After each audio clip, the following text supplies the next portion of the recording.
ছোটনাগপুর মালভূমির অন্তর্গত বাঁকুড়া জেলার অন্যতম পর্যটন কেন্দ্র শুশুনিয়া পাহাড়। এখানে প্রধানত সবাই ট্রেকিংয়ের জন্যই আসে। অনেক জায়গায় ঘুরছিলাম, তবে পাহাড় চড়ার ভূত মাথা থেকে কিছুতেই যাচ্ছে না। এখানে যখনই আসবে সাথে অবশ্যই জলের বোতল ক্যারি করবে। ট্রেকিং শব্দটা শুনলেই মনে হয় অনেকটা কষ্টের, তবে যদি বলি ঘামে ভিজে ঠাকুর দেখা বা কাদার মধ্যে ফুটবল খেলা, তাহলে সব কিছুই কষ্টের, কিন্তু শেষে যেটা পড়ে থাকে সেটা তৃপ্তি। সেটা খেলার হোক, ভিড় কাটিয়ে অবশেষে ঠাকুর দেখতে পাওয়া, বা পাহাড় চূড়ায় উঠে এত সুন্দর একটা ভিউ দেখা। সত্যি বলছি, যখন শুরু করেছিলাম ভাবতে পারিনি যে সেটা কমপ্লিট করতে পারবো। যদি কেউ প্ল্যান করে থাকো ট্রেকিংয়ের আর হাতে 2 দিন বা 1 দিনের ছুটি থাকে, তাহলে আজকের ভিডিও তোমার জন্য।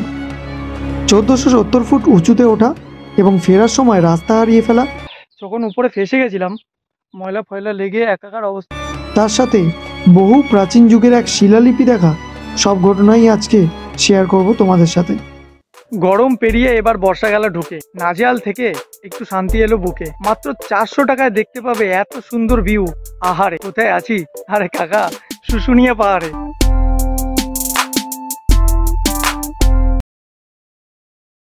হ্যালো গাইস, সবাই ভালো তো? নতুন একটা ভিডিওতে তোমাদের স্বাগত। তো আমি এখন কিন্তু রয়েছি শুশুনিয়া পাহাড়ে। আর এখানে তোমরা কিভাবে আসবে, ট্রেনের টাইম কী রয়েছে, কিভাবে ঘুরবে, খরচা কত হবে, সব কিছু ডিটেলস থাকবে আজকের এই ভিডিওতে। ভিডিওটা একদম স্কিপ না করে শেষ অবধি দেখতে থাকো। আর চ্যানেলে যদি নতুন হয়ে থাকো তাহলে চ্যানেলটা প্লিজ সাবস্ক্রাইব করে দাও। তো হে গাইস, আমি Tuhin, welcome back to my channel. তোমরা দেখছো ট্রাভেল উইথ তুহিন। চলো লেটস গো।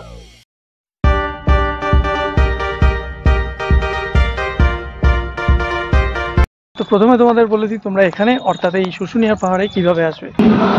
তো বন্ধুরা, আমি এখন রয়েছি হাওড়া স্টেশনে। আর আমি রাত্রের 12:05 চক্রধরপুর এক্সপ্রেসে করে যাব শুশুনিয়া পাহাড়ে। শুশুনিয়া পাহাড় যাওয়ার জন্য 2টো স্টপেজ রয়েছে যেখানে তোমরা নামতে পারো। একটা হচ্ছে বাঁকুড়া, একটা ছাতনা। স্টেশনের ডিফারেন্স কী রয়েছে সেটা তোমাদের পরে ডিটেলসে বলছি। আর এছাড়াও কিন্তু আরও অনেক ট্রেন রয়েছে। আর সকালে 2টো ট্রেন রয়েছে, একটা সাঁতরাগাছি থেকে, একটা শালিমার থেকে, একটা আরণ্যক এক্সপ্রেস, একটা রূপসী বাংলা এক্সপ্রেস। ট্রেনের ডিটেলসটা ডেসক্রিপশানে দেওয়া আছে, সেখান থেকে চেক করে নিতে পারো। এখন বাজে 10টা, আমাকে এখনও 2 ঘন্টা ওয়েট করতে হবে ট্রেনে। এবারে সোলো ট্রিপ, যেখানে প্রথমবার রাতের ট্রেনে যাত্রা করব। মনের ভিতরে এক্সাইটমেন্ট আর আশঙ্কা মেশানো একটা অনুভূতি কাজ করছে, কারণ এখনকার ইন্ডিয়ান রেলওয়ের যে কন্ডিশন, তাই বোর্ডে ট্রেনের নাম এসছে কি না বারবার চেক করতে লাগলাম। ফাইনালি দেখলাম 19 নম্বর প্ল্যাটফর্মে দিয়েছে বোকারো চক্রধরপুর। আমার কোচ S1। ট্রেন ছাড়লো টাইমিং। রাত যেহেতু হয়েছিল তাই ঘুমিয়ে পড়লাম।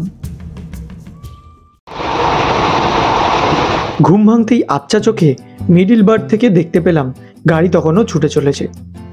বাইরের দৃশ্য দেখে আর বসে থাকতে পারলাম না, চলে গেলাম দরজার কাছে।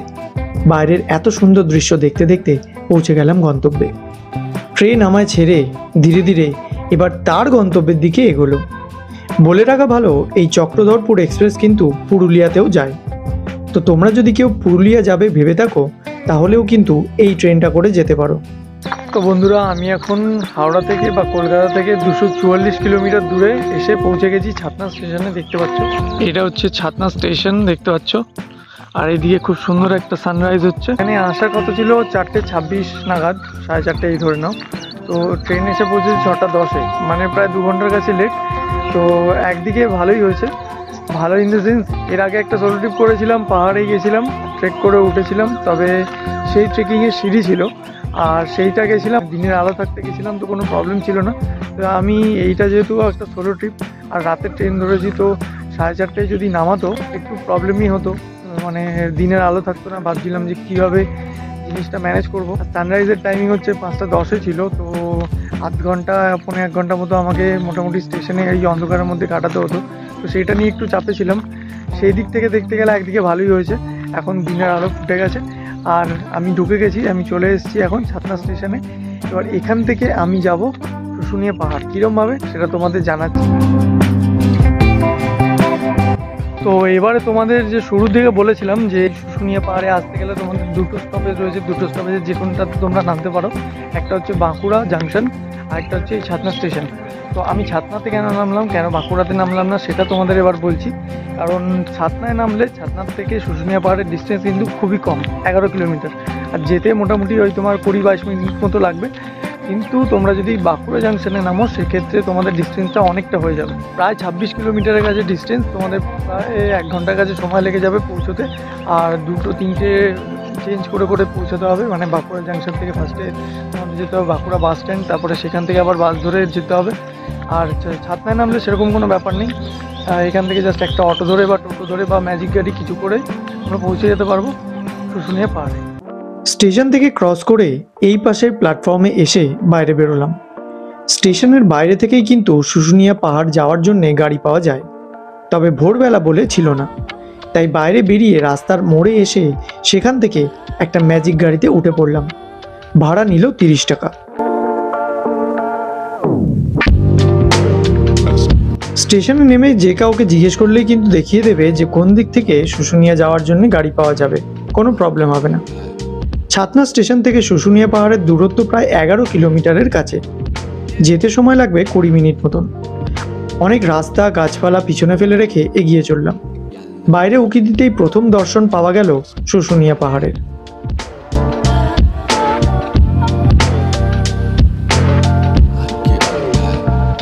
অতঃপর গাড়ি আমায় নামিয়ে দিল এরকম একটা জায়গায়।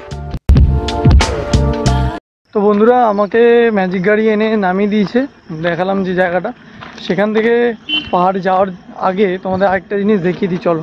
এবার তোমাদের যে জায়গাটা দেখাতে চলেছি সেটা তোমরা অন্য যে কোনো ইউটিউব ভিডিওতে দেখে থাকবে, তবে সেটা ডিস্টেন্স কত দূর শুশুনিয়া পাহাড় থেকে বা কোন দিক থেকে আসতে হবে সেটা ইউটিউবে এই প্রথমবার তোমাদের এই ভাই দেখাবে। এগোতে এগোতে দেখবে দুটো রাস্তা চলে গেছে, বাঁ দিকেরটায় না গিয়ে সোজা এগিয়ে আসবে, তাহলেই দেখতে পাবে শুশুনিয়া পাহাড় ইউথ হোস্টেল। তো বন্ধুরা আমি এখন যেখানে দাঁড়িয়ে রয়েছি এটা কিন্তু youth hostel, Shushunia youth hostel. আর তোমরা যদি শুশুনিয়া আসো, বেড়াতে আসো, একদিনে ছাড়া যদি স্টে করতে চাও তাহলে কিন্তু অবশ্যই এখানে থাকতে পারো। এখানে সবথেকে কম খরচে থাকা যায়, ডরমিটরি, এসি, নন এসি সব রকম রুম রয়েছে, 200 টাকা থেকে শুরু মাত্র। এছাড়াও কয়েকটা রিসর্ট রয়েছে, যেমন সবথেকে ফেমাস হচ্ছে মুরুদবাহা ইকো রিসর্ট। সেটা ছাড়াও বিভিন্ন হোটেলস রয়েছে। এখানে যখন তোমরা ম্যাজিক গাড়িতে করে এসে নামবে তারপর চারপাশে দেখতে পাবে অনেক হোটেলই রয়েছে, তোমরা তোমাদের ইচ্ছে মতো বুক করতে পারো। সবথেকে কম খরচে তোমরা যদি থাকতে চাও তাহলে এই ইউথ হোস্টেল। তবে হ্যাঁ, এটা কিন্তু এসে বুক করা যায় না, এটা অনলাইনে বুক করতে হয়। ইউথ হোস্টেল বুকিংয়ের একটা সাইট রয়েছে, সেই সাইটটির লিঙ্কটা আমি ডেসক্রিপশানে দিয়ে দেবো, তোমরা সেখান থেকে গিয়ে চেক আউট করে নিতে পারো। আমি এই দিকটা দিয়ে এসেছি, আর এই পার্টটা ঠিক একদম অপোজিটেই রয়েছে পাহাড়টা, আর এই দিকে ইউথ হোস্টেল, এইদিকে রাস্তা চলে গেছে। এবার আবার ফিরে চললাম ম্যাজিক গাড়ি স্ট্যান্ডের দিকে, মানে যেদিক থেকে হেঁটে এখানে আসলাম সেই দিকে। তো এই হচ্ছে সেই ম্যাজিক গাড়ি স্ট্যান্ড যেখানে এসে আমাকে নামিয়েছিল। ইউথ হোস্টেল থেকে এটার দূরত্ব প্রায় 700-800 মিটার। আর এই বাঁদিকে যে রাস্তাটা দেখছো এটা দিয়েই চলে যেতে হবে শুশুনিয়া পাহাড়ের দিকে। দোকানের নামটা দেখে রাখো, এই মোড়টা থেকে বাঁদিক নিলেই উঠে পড়বে শুশুনিয়া পাহাড় যাওয়ার রাস্তায়।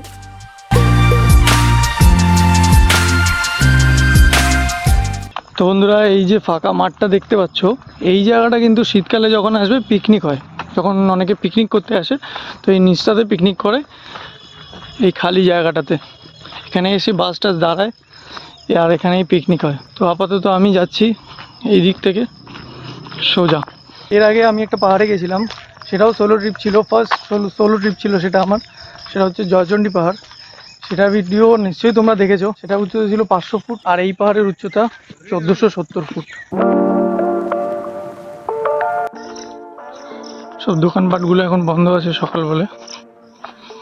এখানকার দোকানগুলোতে মূলত পাথরের তৈরি মূর্তি পাওয়া যায়, দামও কিন্তু বেশ ভালোই। একটু এগোতেই দেখতে পেলাম সেই ঝর্ণা। এই জায়গা থেকে সারা বছরই জল পড়ে, তবে কেউ জানে না এই জল আসছে কোথা থেকে। এই জল মানুষ পানীয় জল হিসেবে এবং স্নানের জল হিসেবে ব্যবহার করে থাকে। এখানে চারপাশে রয়েছে বেশ কয়েকটি মন্দির, আর পাহাড়ে ওঠার রাস্তার ঠিক সম্মুখেই রয়েছে বজরংবলীর মন্দির। প্রণামটা সেরে নিয়ে এবার শুরু করলাম পাহাড় চড়া।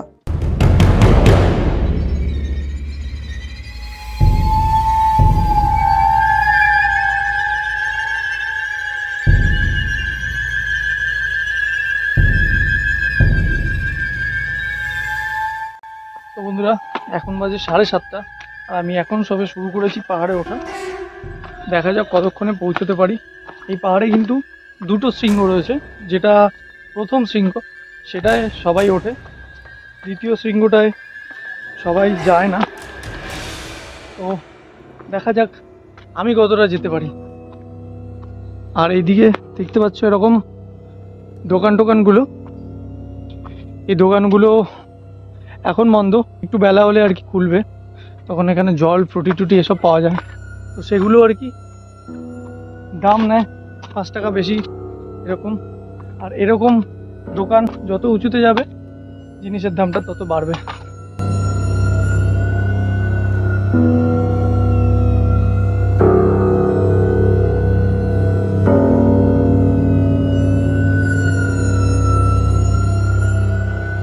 আমি এখন ট্রেক করতে করে উঠে এসেছি এতটা, দেখতে পাচ্ছ। তোমরা যদি লেট করে শুরু করো তাহলে কিন্তু তোমাদের নামতে নামতে সন্ধ্যা হয়ে যাবে, আর অন্ধকারের মধ্যে এই রাস্তা দিয়ে নামাটা চাপের। আমি আজকে সকালের ট্রেন ধরে এখানে আসতে পারতাম, আমি 12টার দিকে এসে পৌঁছাতাম ছাতনাতে। তার ফলে কী হতো, বিকেলে যে ট্রেনটা রয়েছে 4টে-5টার সময় আরণ্যক এক্সপ্রেস বা রূপসী বাংলা এক্সপ্রেস, সেটা ধরতে আমার একটু বেগ পেতে হতো। কারণ কি, এতটা ট্রেক করে ওঠা, তারপরে নামা, তারপরে আবার ফিরে যাওয়া, খাওয়া দাওয়া সব কিছু রয়েছে। তো যাতে জিনিসটা ভালোভাবে হয় তাই জন্য আমি রাতের ট্রেনে এসেছি। রাতের ট্রেনে এসে ধীরে সুস্থে উঠবো, ধীরে সুস্থে নামবো, ধীরে সুস্থে খাওয়া দাওয়া করবো, ধীরে সুস্থে বাড়ি যাব, এটাই হচ্ছে মোটো। আর চয়েস তোমাদের ওপর। তোমরা যদি সেরকম ছুটি না পাও বা সেরকম টাইম না থাকে তাহলে তোমরা সকালের ট্রেনে এসে তাড়াহুড়ো করে উঠে আবার তাড়াহুড়ো করে তোমাদের নেমে তারপরে ফিরে যেতে হবে। কতটা খাড়াই পথ তোমরা দেখলেই বুঝতে পারবে, এরকমভাবে পুরো উঠে গেছে। এখানে ক্যামেরাতে যাই না কতটা বোঝা যাচ্ছে স্ক্রিনে, কিন্তু এখান থেকে ভালোই বোঝা যাচ্ছে যে অনেকটা চড়াই। আরেকটা ইম্পর্টেন্ট কথা, ট্রেকে এলে অবশ্যই ট্রেকিং শ্যু পরে আসবে, না হলে কিন্তু খুবই প্রবলেম হবে। আমার এরকম পাহাড়ে চড়া যেহেতু প্রথমবার, তাই ভুলবশত নর্মাল শ্যু পরে চলে এসেছিলাম আর ভুগেও ছিলাম। এই দেখো এখানে একটা দোকান, আর সব থেকে প্রবলেমেটিক যেটা, মাছি ভিনভিন করছে চারিদিকে। আর এখন বর্ষাকাল, তো একটু চাপের। যেহেতু বৃষ্টি হচ্ছে না সেহেতু বাঁচোয়া, বৃষ্টি হলে ব্যাপারটা আলাদা হয়ে যেত, স্লিপারি হয়ে যেত পাথরগুলো, তখন উঠতে প্রবলেমেটিক হতো। এখানে কিন্তু বর্ষাকালে একটা জিনিস ভালো হয়, গ্রিনারি ভালো থাকে। আর এছাড়া গরমকালে একদমই রেকমেন্ডেড না এই জায়গাটা। শীতকালে আসবে, শীতকালে হচ্ছে বেস্ট। এখানে বাচ্চা বুড়ো সবাই আসতে পারে, কিন্তু রাস্তাটা এত এবড়ো খেবড়ো, আমি বলবো না যে কোনো বয়স্ক মানুষকে নিয়ে আসো, তাহলে প্রবলেম তারই হবে। কারণ এরকম এবড়ো খেবড়ো রাস্তা দিয়ে বাই চান্স স্লিপ করে গেলে কিন্তু খুবই একটা বিপজ্জনক অবস্থা হবে।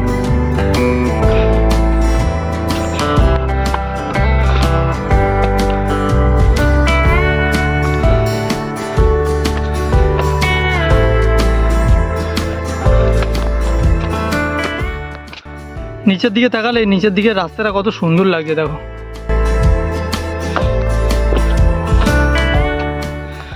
আরেকটা কথা, এখানে যখনই আসবে সাথে অবশ্যই জলের বোতল ক্যারি করবে। জলের বোতল আর কিছু শুকনো খাবার যেরকম বিস্কুট বা চিড়া এগুলো, কারণ এখানে উঠতে উঠতে তোমাদের খিদে পেয়ে যেতে পারে।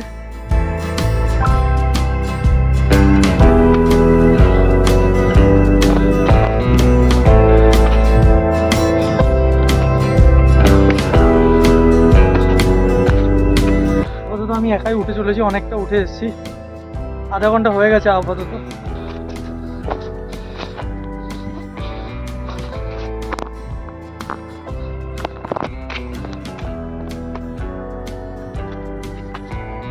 পায়ের দিকে একদম তাকিয়ে তাকিয়ে যাবে, নজর হাঁটি দুর্ঘটনা ঘাটি এরকম ব্যাপার হয়ে যাবে যদি একটুখানি এদিক ওদিক হয়।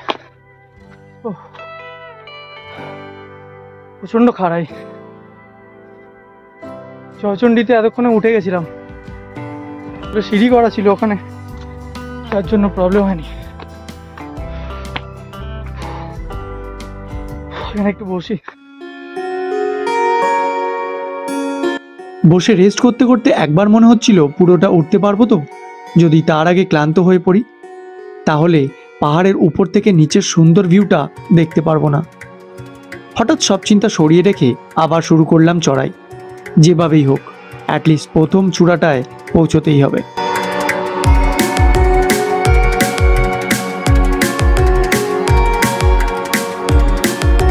এদিকে একটা অ্যারো দেওয়া রয়েছে, আর এই জায়গার খাড়াইটা জাস্ট দেখো, এখান থেকে মানে হামাগুড়ি দিয়ে মনে হয় উঠতে হবে।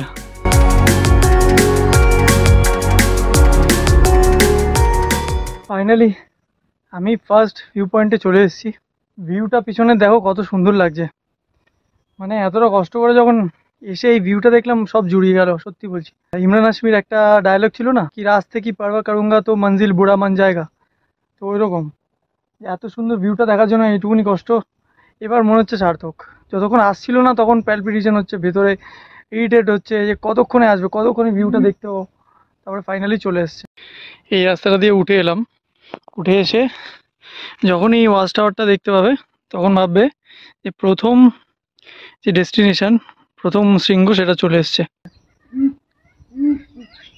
আর এখানে কিন্তু প্রচুর হনুমান রয়েছে।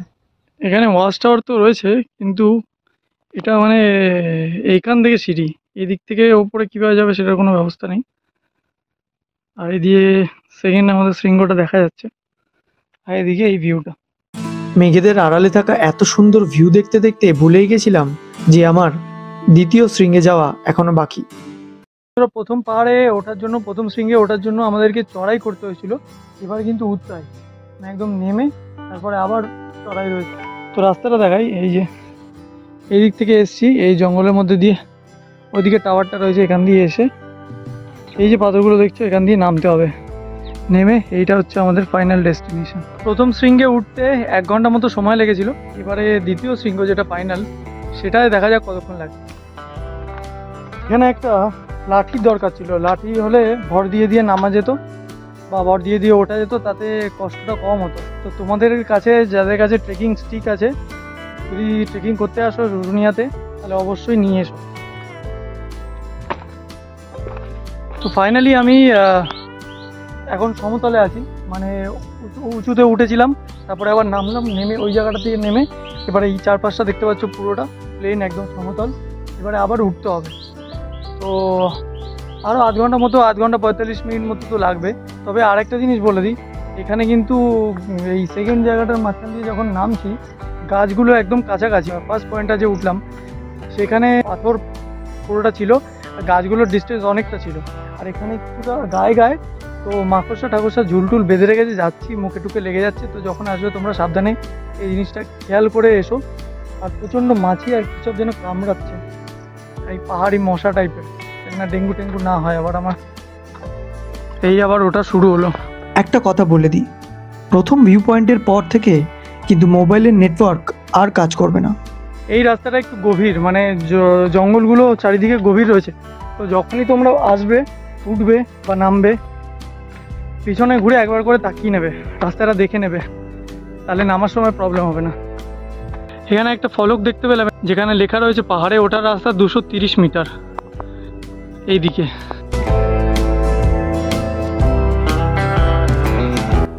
তো উঠতে উঠতে কিছু দেখতে পাচ্ছিলাম না, ভাবছিলাম রাস্তা রাস্তা হারিয়ে গেছি। তারপরে ফাইনালি এরকম একটা লেখা দেখতে পেলাম যে বড় পাহাড় এইদিকে, এই দিকটা। রাস্তাটা এমন হয়ে আছে কিছুই বোঝা যাচ্ছে না। যাই হোক, আরেকটু হয়তো যেতে হবে, এতে গেলেই পৌঁছে যাবো ডেস্টিনেশনে।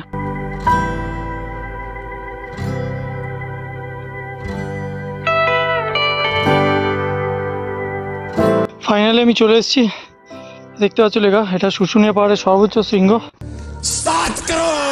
আর কি করে বুঝবে, এখানে একটা মন্দির রয়েছে, চারিদিকে গার্ড করা, প্রণামী বাক্সও রয়েছে, আর এখানে দেবতা হচ্ছে শ্রীকৃষ্ণ। তো বন্ধুরা ফাইনালি আমি চলে এসেছি শুশুনিয়া পাহাড়ের সর্বোচ্চ শৃঙ্গ, 1470 ফুট উপরে। তো এখন বাজে 9টার সময় আমি পৌঁছে গেছি একদম ওপরে, একদম সর্বোচ্চ শৃঙ্গে পৌঁছে গেছি। শুরু করেছিলাম 7:30টায়, মোটামুটি 1.5 ঘন্টা লাগলো।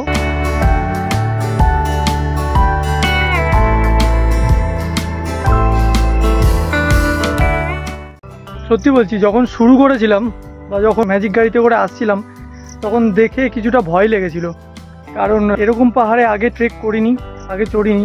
জয়চণ্ডী পাহাড়ে গেছিলাম, সেখানে গাছপালা অত ছিল না, মোটামুটি ছিল, আর সিঁড়ি করা ছিল, তো ক্লিয়ার একদম, মানে তাড়াতাড়ি উঠেছি, তাড়াতাড়ি নেমে গেছি, আর পরিষ্কার ছিল। আর এখানে চারিদিকে জঙ্গল ভর্তি, তো আর দুটো শৃঙ্গ রয়েছে, তো অনেকটা চড়াই উতরাই প্লাস সিঁড়ি করা নেই, এবড়ো খেবড়ো পাথরের রাস্তা দিয়ে উঠতে হবে, পাথরের রাস্তা দিয়ে নামতে হবে। ভাবতে পারিনি যে সেটা কমপ্লিট করতে পারবো। আর অনেকে ফার্স্ট যে ভিউ পয়েন্টটা সেখান থেকে এই সেকেন্ড ভিউ পয়েন্টটা অবধি একা আসে, ফার্স্ট ভিউ পয়েন্টটা অবধি অনেকে আসে, তারপরে এই অবধি একা আসে, কিন্তু আমি তো পুরোপুরি নিচ থেকে এই অবধি পুরোটাই একা এসেছি।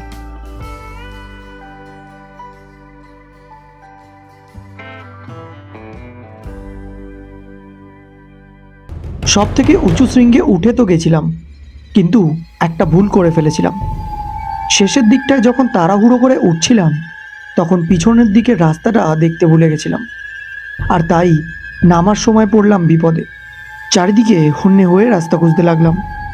সেই সময় না ছিল মোবাইলের নেটওয়ার্ক, না পাহাড়ে আমার সাথে আর কেউ উঠেছিল। ট্রেকিং শ্যুটা যেহেতু পড়ে যায়নি, এই শ্যুটা প্রায় খুলে যাওয়ার জোগাড়।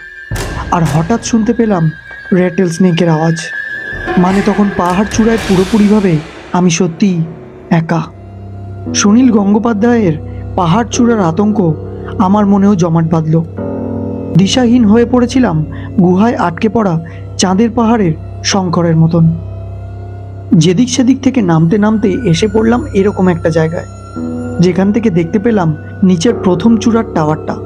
দেখে কিছুটা ঠাউর করলাম আমার কোন দিক থেকে নামা উচিত। তো বন্ধুরা, একটা কথা বলার, খুব ইম্পর্টেন্ট কথা, প্রথম ভিউ পয়েন্ট থেকে যখন সেকেন্ড ভিউ পয়েন্টে উঠবে, ওঠার রাস্তা তো তোমরা বুঝে যাবে, কিন্তু নামার সময় পড়বে বিপদে যদি তোমাদের পাহাড় চড়ার অভ্যাস না থাকে। আমার অভ্যাস ছিল, কিন্তু এরকম জঙ্গল টাইপের পাহাড়ে এই প্রথমবার উঠছি, যার জন্য প্রবলেম হলো। একটা কথা বলে দিই, তোমরা যারাই আসো একা এসো না। খুব ডেয়ারিং যারা আছো তারা একা আসতে পারো, এছাড়া একা আসার ইয়েটা আমি দেবো না। কারণ আমি যখন উপরে ফেসে গেছিলাম, রাস্তা চিনতে পারছিলাম না, সব রাস্তা একই লাগছে। তখন মানে রীতিমতো মনে হচ্ছে কেন এলাম আমি, মানে বাড়িতে ফ্যামিলির কথা মনে হচ্ছিলো যে কীভাবে নামতে পারবো কি না, কাকে ফোন করব, নেটওয়ার্কও কাজ করছে না উপরে। তারপরে ফাইনালি ভাবলাম যে নামতে থাকি, দিক দিয়ে ওর নামতে থাকি। নামতে নামতে একটা ভিউ পয়েন্ট পেলাম, সেখান থেকে দেখতে পেলাম ওয়াচ টাওয়ারটা। তো আমাকে নামতে হতো এই সাইড দিয়ে, মানে এই যেখান দিয়ে নামছি এখন, আমি ওই দিকটা চলে গেছিলাম, ভুল করে ওই সাইড দিয়ে নেমে গেছিলাম, যার জন্য হয়েছে প্রবলেমটা। আর ওয়াচ টাওয়ারটা দেখতে পেয়ে আমি আন্দাজ করতে পেরেছি যে পাহাড়টা আমি ফার্স্টে এই উঠেছিলাম, নেমে তারপরে এই, তো আমি এই দিক দিয়ে উঠেছিলাম, এই পাড়টা দিয়ে তো উঠিনি, যা এই পাড়টা থেকে তাহলে কেন দেখা যাচ্ছে, তার মানে আমাকে এই জায়গাটা আসতে হবে। তো সেই জায়গাটায় আসার পরে তারপরে ফাইনালি আমি ফার্স্ট ভিউ পয়েন্টে যাওয়ার রাস্তাটা এখন খুঁজে পেলাম। তো সবাইকে এটাই সাজেশান দেবো, একা এসো না, 2-3 জন মিলে আসো। খুব চাপের ব্যাপার এইরকম জায়গায় রাস্তা হারিয়ে গেলে। দেখতে পাচ্ছি দেখো, ময়লা ফয়লা লেগে একাকার অবস্থা, কাটা ফাটা লেগে কী সব লাগছে, মাকড়সার ঝুল টুল লেগে মানে একাকার কাণ্ড হয়ে গেছে। মানে একটু বেশি একেবারে ডেরিং করতে চাইছি, করতে গিয়ে একটুখানি ফেসে গেছিলাম আর কি। যাই হোক, বজরংবলী বাঁচিয়ে দিয়েছে, আর নিচে বজরংবলীকে আমি প্রণাম করেই তারপরে উঠেছিলাম, যার জন্য বাঁচিয়ে দিয়েছে। আর ফার্স্ট ভিউ পয়েন্টটা অবধি পরিষ্কার রাস্তা, তোমরা ওঠার সময় বুঝতে পারবেন, নামার সময়ও। কিন্তু এই সেকেন্ড ভিউ পয়েন্ট যেটা সর্বোচ্চ শৃঙ্গ, এখানে কিন্তু নামার সময় প্রবলেমেটিক। তো যখনই আসবে একা এসো না। নামতে নামতে একটা জিনিস মাথায় এলো, যে হারিয়ে যাওয়ার পর আমি যেদিক সেদিক দিয়ে নেমে আসার পরই কিন্তু সব থেকে সুন্দর ভিউটা দেখতে পেয়েছিলাম। তখন মনে হলো যাই ঘটে ভালোর জন্যই ঘটে, হয়তো ভগবান আমাকে এত সুন্দর ভিউটা দেখাবে বলেই উপরে হারিয়ে দিয়েছিল। ফাইনালি এই ফলকটার দেখা আবার পেয়ে গেলাম। 713 মিটার পাহাড় থেকে নামার রাস্তা, যেদিক থেকে এসেছিলাম এখান থেকে নামতে হবে।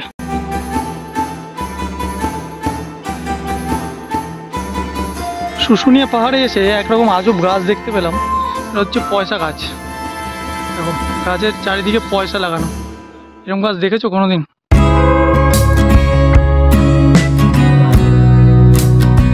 অবশেষে 9:45 নিচে নেমে এলাম।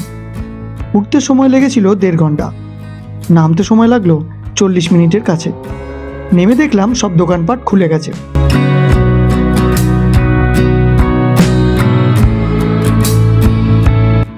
এবার চললাম লাঞ্চ করতে।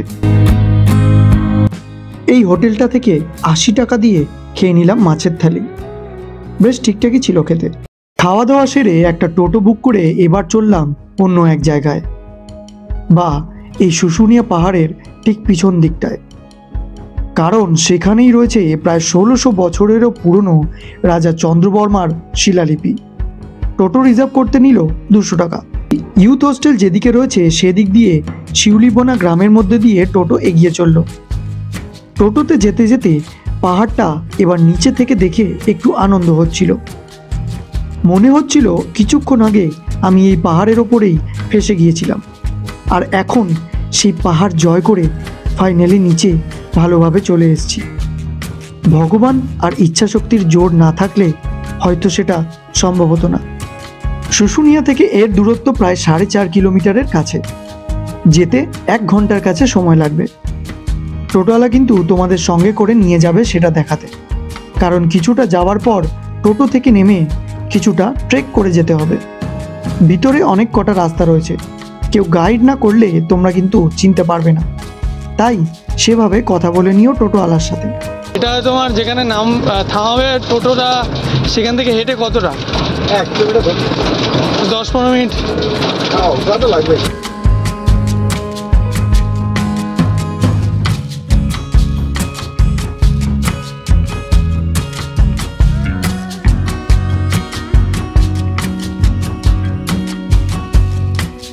ওই জলই তো নিলাম, খাওয়ার জল খেলাম। খায় তো ওটা? জলটা কেমন লাগে? ঠান্ডা মিষ্টি মিষ্টি। ঠান্ডা বলতে ফিল্টারের বাবা, হ্যাঁ, এটা ফিল্টার একোগার্ডের জল খান, ওর থেকে ভালো, ওর থেকেও ফিল্টার তীক্ষ্ণ আর ওর থেকেও টেস্টি বেশি। হ্যাঁ, মিষ্টি মিষ্টি। হ্যাঁ, ঠিক করে ভিজা জল, বুঝতে পারছেন তো পেটের কতটুকু উপকার। হ্যাঁ, আমরা অল গ্রামে জল খাই। হ্যাঁ দেখছি ওখানে তো ডাব্বা ডাব্বা ভরছে, সব নিয়ে আসছে। সব ডাব্বা নিয়ে যাবে আর ওই জল ভরবে। টোটো দাদার সাথে গল্প করতে করতে চললাম শিলালিপি দেখতে।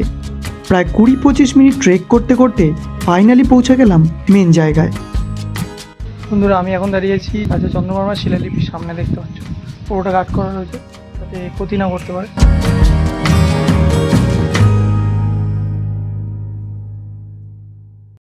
এই শিলালিপি রাজা চন্দ্রবর্মার তৈরি, কিন্তু এর অর্থ এখনো কেউই খুঁজে বের করতে পারেনি। পাহাড়ের এত উপরে শিলালিপি দেখে মনে হচ্ছিল কে বলতে পারে এটা কোনো গুপ্তধনের খোঁজ কিনা, বা তার নকশা কোথায় রয়েছে সেটাই লেখা আছে কিনা।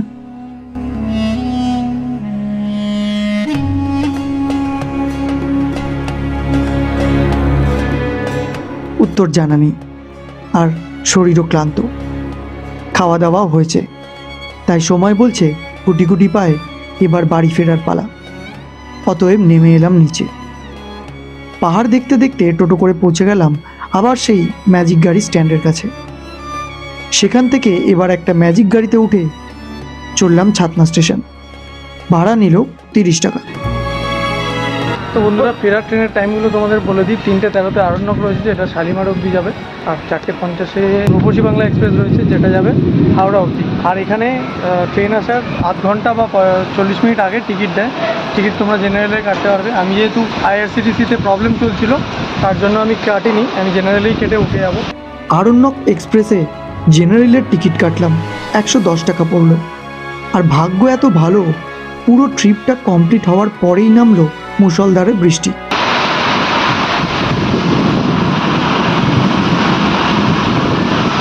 বৃষ্টি কমতেই খেয়াল করলাম 3 নম্বর প্ল্যাটফর্মের দিক থেকে দেখা পাওয়া যাচ্ছে শুশুনিয়া পাহাড়ের।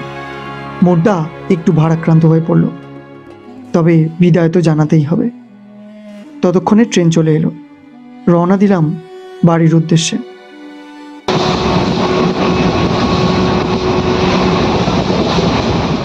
এবার তোমাদের পুরো ট্যুর বাজেটটা বলে দিই। ট্রেন ফেয়ার যাতায়াত মিলিয়ে 290 টাকা, ম্যাজিক গাড়ি যাতায়াত মিলিয়ে 60 টাকা, টোটো রিজার্ভ চন্দ্রবর্মার শিলালিপি দেখার জন্য 200 টাকা, আর লাঞ্চ 80 টাকা। তো টোটাল দাঁড়াচ্ছে 630 টাকা। আর তোমরা যদি চন্দ্রবর্মার শিলালিপি না দেখতে যাও তাহলে ট্রিপটা 400 টাকার মধ্যেই কমপ্লিট হয়ে যাবে। তো বন্ধুরা, আজকে ভিডিও এই অবধি। ভিডিও যদি ভালো লেগে থাকে তাহলে একটা লাইক করে দিও, বন্ধুদেরকে শেয়ার করে দিও, আর কমেন্ট করে জানিও কীরকম লাগলো তোমাদের আজকের এই ভিডিওটা। আর আমাকে ফেসবুক আর ইনস্টাতে ফলো করতে পারো, লিঙ্ক দেওয়া আছে ডিসক্রিপশনে। দেখা হচ্ছে নেক্সট ভিডিওতে নতুন কোনো জায়গা নিয়ে। ততক্ষণের জন্য keep travelling, keep fooding, by.